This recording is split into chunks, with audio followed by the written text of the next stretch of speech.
All right, so just had lunch, and I'm going to share more of how I struggle with a lot of sensory and social issues. I don't know if you don't like it too bad, because I always feel like guilty or some weird feeling after I record these videos and really just reveal who I am. I mean, it is why I'm a dog trainer. It's what makes me effective in understanding the dog's experience, able to see details and specific things that just people don't see. I mean, I've had people get mad at me for telling them and pointing out what their dog is doing or what they need to do for their dog that's just literally existing.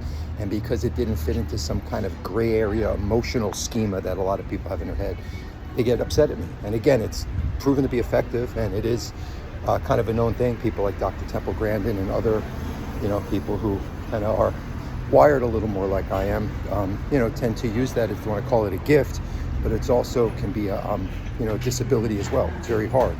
I myself struggle all the time socially.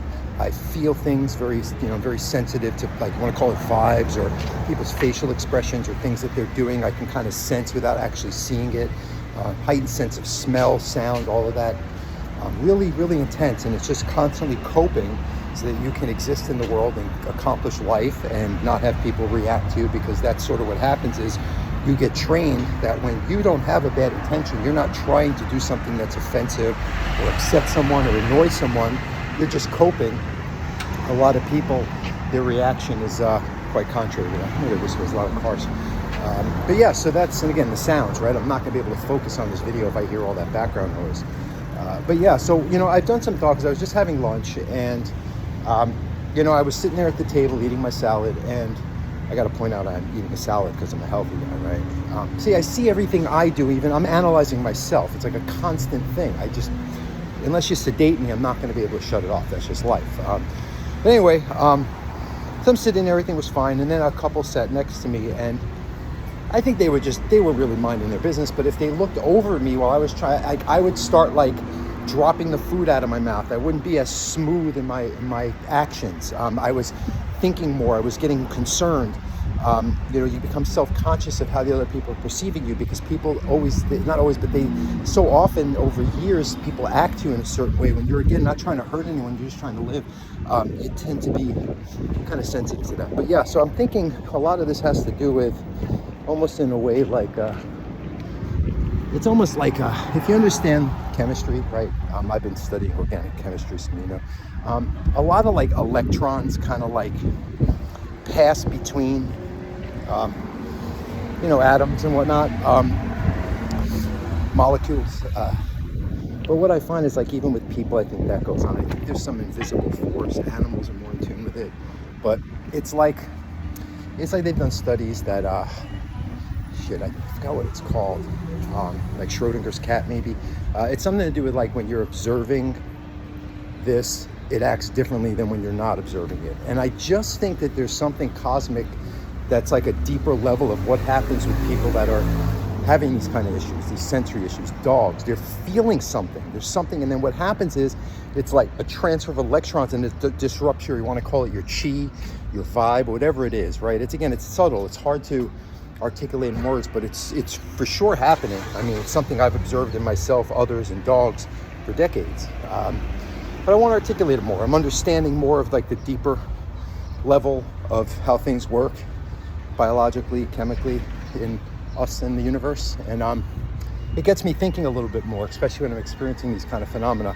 I don't even know if I'm making sense, but I get these feelings on the fly. And again, I've always been hesitant. I may say I'm the dog savant, so it's pretty obvious like what I'm about, but I just always feel bad, like I said, guilty, like something I did wrong because I'm revealing myself, or someone's gonna call me a phony or an imposter or something, when it's like, I live with this shit. I'm the one who has to bear this cross 24/7 my entire life. I'm living in it. And again, I'm so fortunate that I was able to actuate this into a profession and make a living that I love and all these great things, but socially it's very difficult. I'm a loner.